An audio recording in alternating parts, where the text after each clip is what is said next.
We left you with a question. The answer to that perhaps could require a look at Trump's record in Iran, or rather on Iran. Under his presidentship, the US has pursued a one-track agenda with Iran, the agenda of isolation. The approach has been staggered, but it's also been sustained. It has seen the perhaps unwilling cooperation of countries that don't really have a dog in this fight. Here's a report.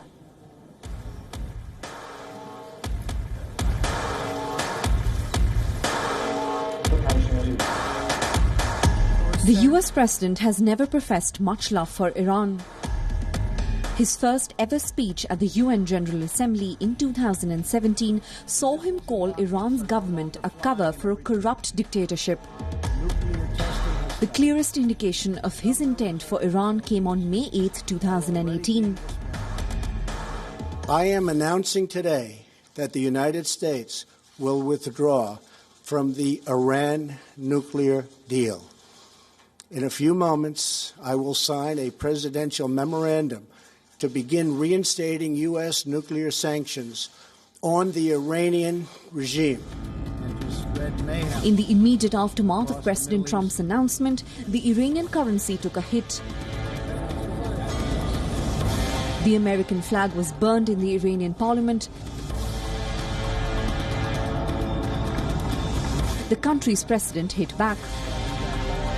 کار ترامپ یک جنگ روانی و یک فشار اقتصادی بود. ما نخواهیم گذاشت ترامپ در جنگ روانی و یا در فشار اقتصادی به ملت ایران موفق شود.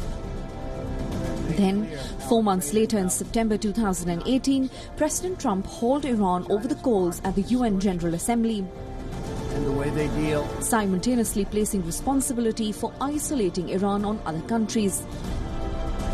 We cannot allow the world's leading sponsor of terrorism to possess the planet's most dangerous weapons.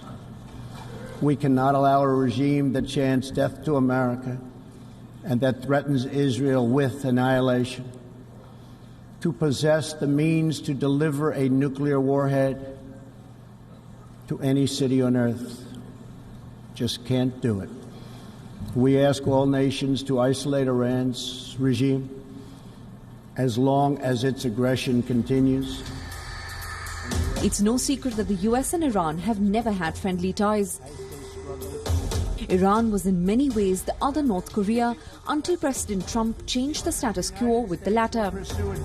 No such luck for Tehran. Tougher than ever before to counter the entire range of Iran's malign conduct. In November 2018, the US reimposed sanctions on 4 core areas of Iran's economy, that is energy, shipbuilding, shipping, and banking.